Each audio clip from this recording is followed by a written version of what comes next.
Chers amis en Jésus-Christ,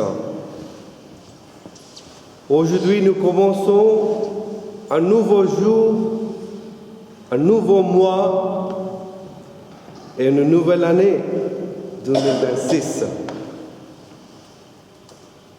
Nous sommes profondément bénis de recevoir cette nouveauté dans notre vie. C'est une grâce de Dieu. Accueillir une nouvelle année signifie accueillir l'œuvre rédemptrice de Dieu en nous. Cela nous invite à contempler une nouvelle perspective de la création divine et à reconnaître la continuité de la manifestation de Dieu dans ce monde nouvel, renouvelé. Nous disons aujourd'hui adieu à l'année 2025 qui ne reviendra jamais dans notre vie. Cette année jubilaire a laissé une empreinte profonde, positive et spirituelle dans notre existence. Nous avons aussi dit adieu à de nombreuses personnes qui nous ont guidés pour rejoindre Dieu. Elles ne reviendront plus parmi nous, mais elles demeurent vivantes dans nos cœurs et dans notre mémoire. Nous avons connu des moments de fragilité, mais nous avons été fortifiés. Nous avons connu des séparations, mais nous avons été réunis.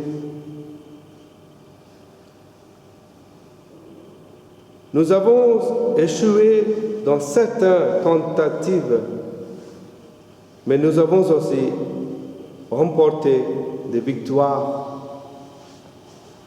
Parfois nous étions perdus, mais nous sommes retrouvés. Parfois découragés, mais nous avons été relevés et remplis d'espérance. Tout cela, nous ne devons pas l'oublier. Et surtout, nous ne devons jamais oublier la force qui nous a fait avancer. Quelle est cette force? D'où vient-elle? C'est la grâce de Dieu qui nous a guidés. C'est la grâce de Dieu qui nous a guidés. Nos prières, notre participation à l'Eucharistie, le sacrement de la réconciliation, le chapelet, le pèlerinage, notre démarche jubilaire n'ont jamais été vains. Ils nous ont soutenus tout au long de l'année 2025.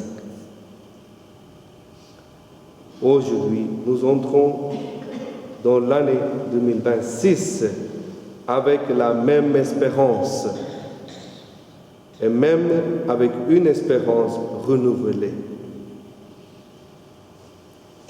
Chercher Dieu n'est ni une option, ni une simple obligation. C'est notre vie et notre vocation. Celui qui nous a guidés jusqu'ici continuera de nous guider en 2026. Aujourd'hui, l'Église proclame que la Vierge Marie est la Mère de Dieu. C'est une vérité évangélique solennellement affirmée et confessée au Concile d'Éphèse en 431.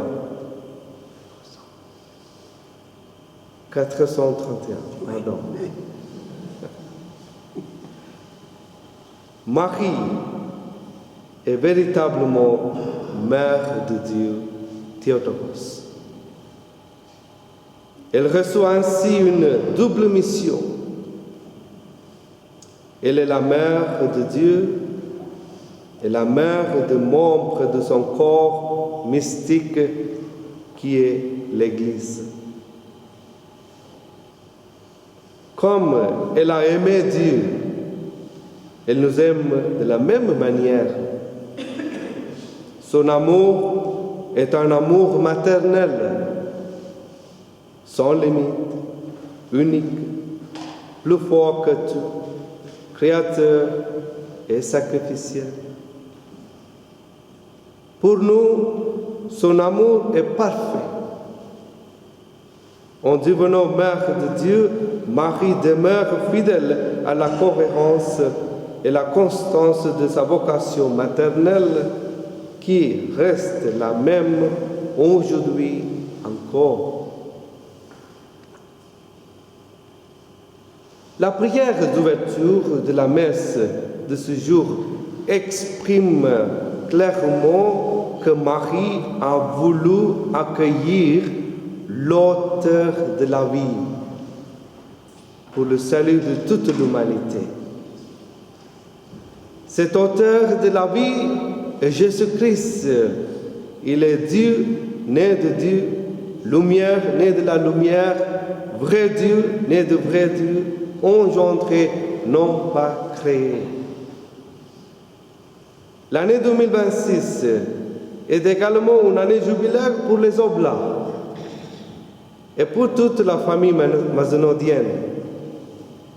Nous célébrons le bicentenaire de notre fondation.